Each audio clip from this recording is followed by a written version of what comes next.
Patience, Miyuki. Text by Roxane Marie Galliez. Illustrations by Seng Soun Ratanavanh. Blue earth, orange moon. Spring was all dressed up and ready for her first day of the year. Miyuki was ready too. She was already up and running through the garden. "Wake up, grandfather, wake up! The day has started without you." "Be patient, Miyuki, be patient. In an hour, the day will still be here, and I'm enjoying the first rays of sunshine through my window." "But you'll miss the last moonbeams of winter. Quick, quick, we might still catch them." Miyuki hopped through the garden, and grandfather trotted behind her. Together they greeted each new blossom, and together they bowed to the wind. "Good morning, cherry tree. Good morning, sweet grass. Good morning, flowers." Then Miyuki stopped at a little flower that was still asleep, unaware that springtime was beginning all around it. "Wake up, little flower, wake up." "Be patient, Miyuki. This little flower is not ready to open. It is precious and delicate and needs the purest and finest water." Before grandfather had finished speaking, Miyuki was already running to the well. The bucket banged all the way to the bottom. Instead of water, it brought back up a big toad. "Quick, quick, I need the purest water for my little flower." "Be patient, Miyuki," said the well. "It hasn't rained since the last full moon. In a few days, I will be full again." Miyuki did not want to wait. "Ask the clouds then. Maybe they can help you."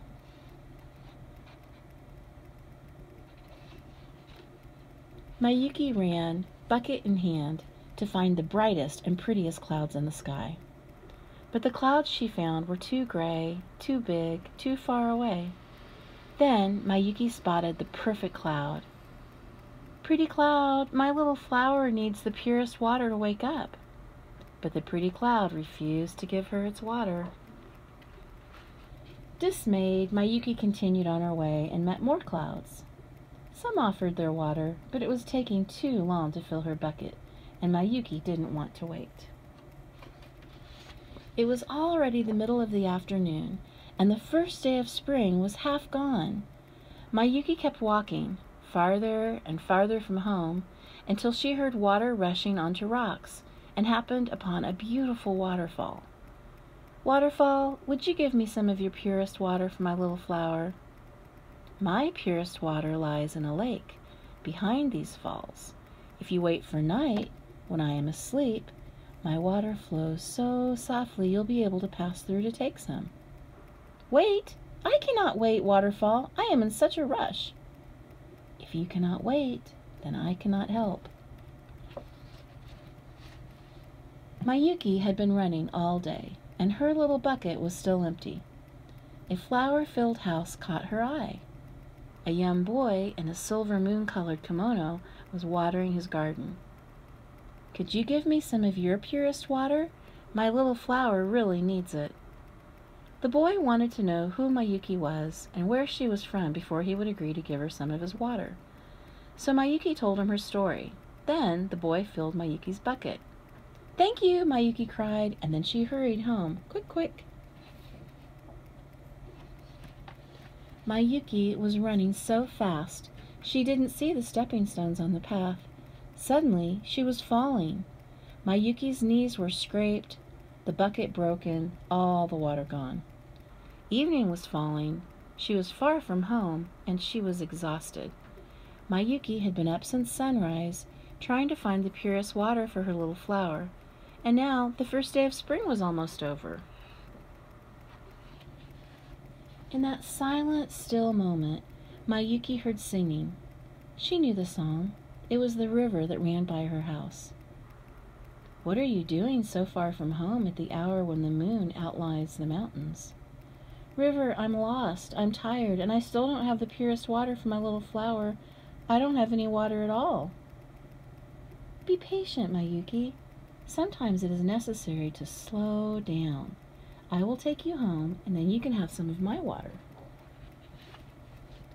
Lulled by the slow, quiet water, Miyuki fell asleep. The river carried her home, where her grandfather found her, picked her up, and put her to bed. Blue earth, orange moon. Spring was all dressed up and ready for her second day of the year. Miyuki was ready too. She was already up and running through the garden. Grandfather was up too, waiting for her next to the little flower. When Miyuki saw that the little flower was still closed, she started to cry. 2 of the purest tears ran down her cheeks. "Wake up, little flower, wake up." "Be patient, my little girl. Neither flowers nor anyone in the world deserves to be watered by tears. Yesterday you ran away so fast you missed the first day of spring. Come, sit close to me. Watch and wait for once." Miyuki sat and watched and waited. She watched as grandfather smelled the scent of a beautiful blooming flower with generous leaves. And as she watched, very slowly, he gently bent one of its leaves so that a few dewdrops, the purest water, slid down to the sleeping flower. Then the little flower slowly opened. "Good morning," the little flower said. "Please forgive me for being late. I have been dreaming of spring."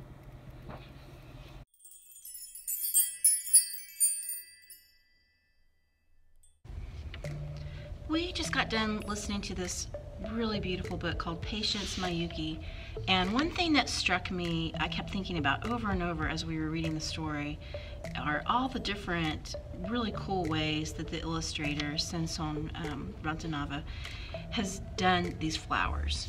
And I like, these are really fun. And the whole time I'm reading this, I'm thinking, there are a lot of flowers in here that would be really fun to try to do our version of. A lot of the flowers almost look like fabric. A lot of this reminds me of origami paper, if you've done origami, and same thing with the textiles in their clothing. Oh, look at this one. How fun is that? But the couple in particular that I thought we'd play around with, I really like the flowers on this page, and I think the ones on the front are also very fun. So people have told us they really like when we are keeping the supplies that we're using really simple. It's fun to use fancy things sometimes, but sometimes people really appreciate just using basic things you have at home. So we just have white copy paper. Let's see if I can get this so you can see both. And then all I have for supplies are some markers and some crayons. And as you can see, these are not new. We've been using these. I think sometimes it's fun to do kind of the outline or kind of some darker marks with markers, and then come back and do the softer part with the crayon. So I'm going to look at these. I think these flowers that are on this tree, they kind of look, they've got pine cones, so maybe they're not really flowers. Maybe there's supposed to be some kind of vegetation on the tree. But I just want to practice making these because I think these are really fun. And when I look at it, it looks like they're starting in the center and they're just going out. And that would be so easy to do. So let's try that. So I'm imagining, I don't have to draw the center. I don't even have to draw the circle. I'm just imagining where the center is. And I'm just going to make these big lines coming out like a flower.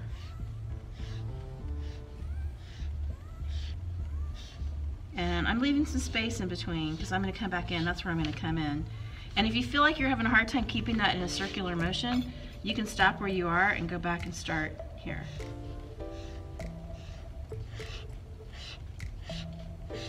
No rules. You can do it however you want. I'm going to take and kind of eyeball it here. This looks like there's too much space here. Maybe you need another one there. Okay. So let me draw a few more, and then I'm going to go back in with my crayon.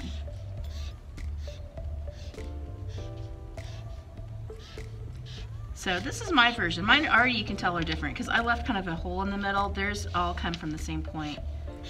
Also, theirs are much more concentric. They're much more the same length, and mine are kind of a little more organic.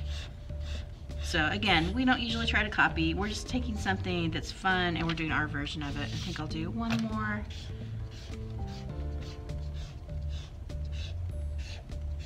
Markers aren't exactly like paint, but sometimes you want to wait and let them kind of dry a little bit before you start coloring because it could smear.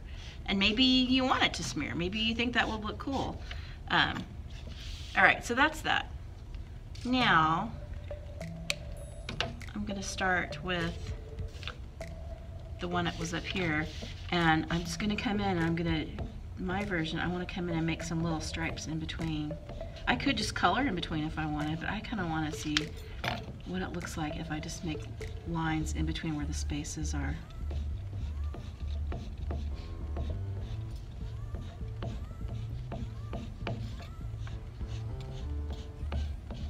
I like that look of the soft crayon next to kind of the sharp marker.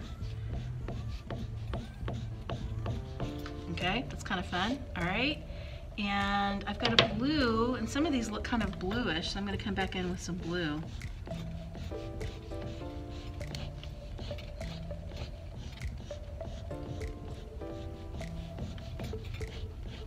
Cool, I like that. I like how that looks. All right, let me do that some more. Come over and finish these others.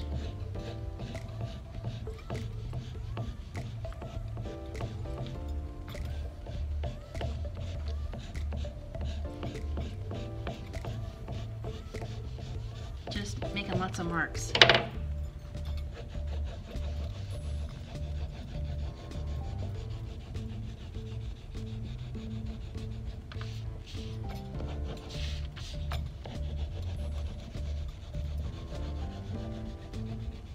See, I'm not quite being as careful with these. I'm just kind of making some big floppy marks.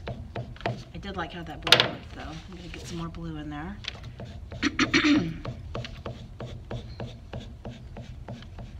Alright, so what to do? This doesn't look finished to me, and because mine are so different where I have all that space in the middle, I am going to go in and go do kind of how some flowers have kind of those seeds in the middle.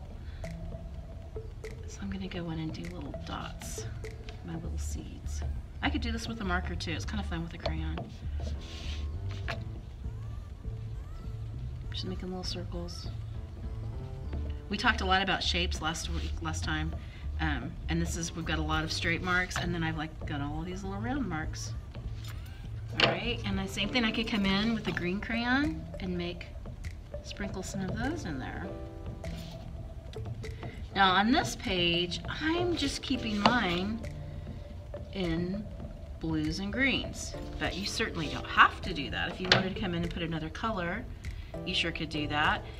If you wanted to make these look like they're connected on a branch, you could come in with some brown and see how it's just kind of loose little branch. And that would look like these are kind of growing along. Cool. All right, you can make that thicker if you want. All right, that's enough for that one. Let's try some of the ones on the other page. Oh, these are so pretty. And again, I'm going to do a mix of using markers and crayons. So I'm going to start with a red marker. And I love this flower that looks like, because this would be so easy to recreate, it's like a circle in the middle, and then kind of big loopy blossoms. Again, they're coming out in a circle around. So I think about that middle of my flower.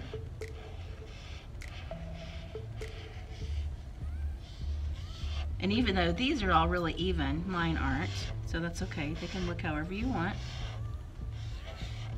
All right, let me do a couple more, or just one more.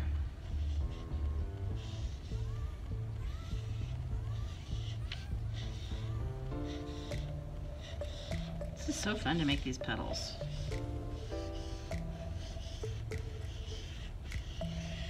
And sometimes, like with this, my brush has been used a lot, and so it's got a little mush on it. That's okay.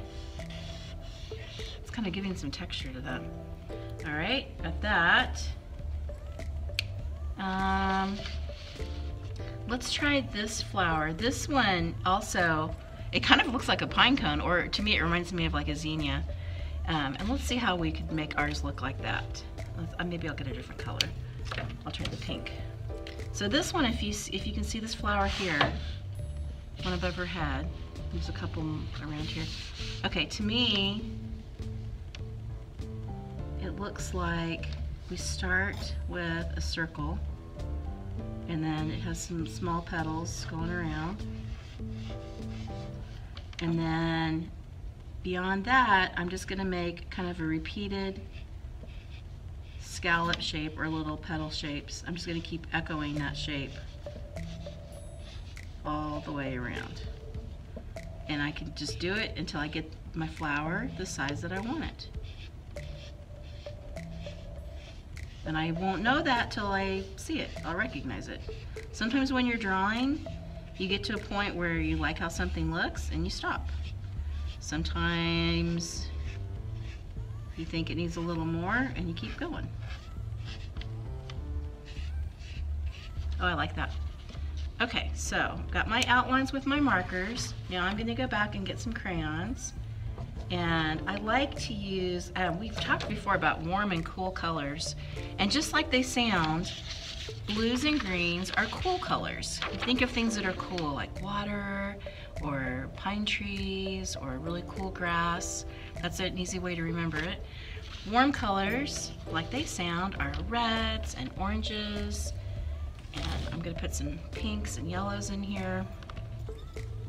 So on this one, up here, I'm going to do some orange leaves. Whoops. And see, I like how orange and red and pink all look together. I think those are very pretty together. But you don't have to do it that way. You could have red outline and do purple inside, or green or blue. It doesn't have to be like that.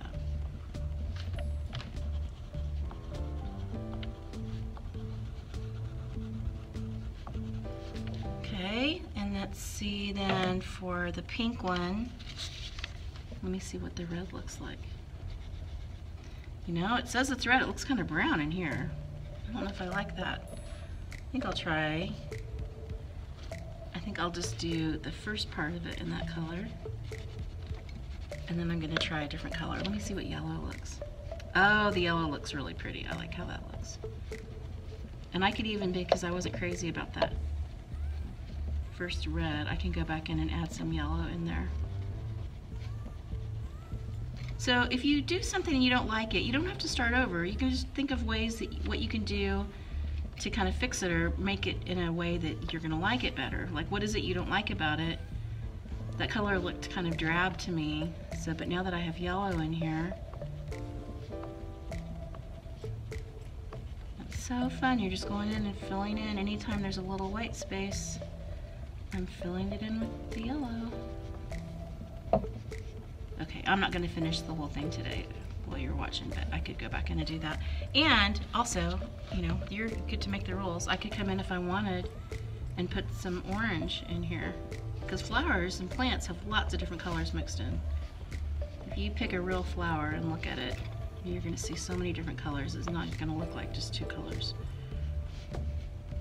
Okay. And then for this one over here, if I wanted it to match that, I could do orange.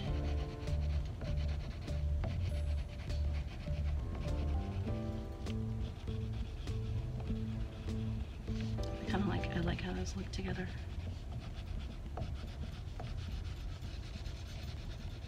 So same thing, I could be done with this. This kind of reminds me, I think I said this already, but it kind of reminds me of fabric. Or if I wanted this to look like it really was in a garden, I might come back and draw some stems and some leaves. You remember when we did, any of you watched the little lesson we did on Rousseau, when we were doing jungles, we learned how to draw lots and lots of leaves. And any of our ArtTales or our Art2Go, they're all really similar in that they have a story, and we listen to a story together, and then we do an art project. If you've missed any, and you go to our website, noelartmuseum.org, and then go to Museum from Home, you can find all those old ones, because we've been doing this for a year now. So there's a bunch on there. ArtTales are mostly like for families. It's our preschool storytime program that we normally would have done here in person, and we've moved it online. So it's a lot of things that have easy supplies, things you have at home, things that preschoolers could do. Sometimes they need a little help. Certainly, definitely older kids could do them too. And then our Art to Go is our program that we have in ECISD second grades. Again, with a story followed by a little art project. So there you go. And if you are keeping these and you want to sign them, absolutely do that. You're going to put your name down here in the bottom right-hand corner. So good luck, and as always, we'd love to see what you're doing. So if you want to share any of that, just send it back to us and we can post that. Or go to our Facebook page and post it where this has been posted. All right, thanks.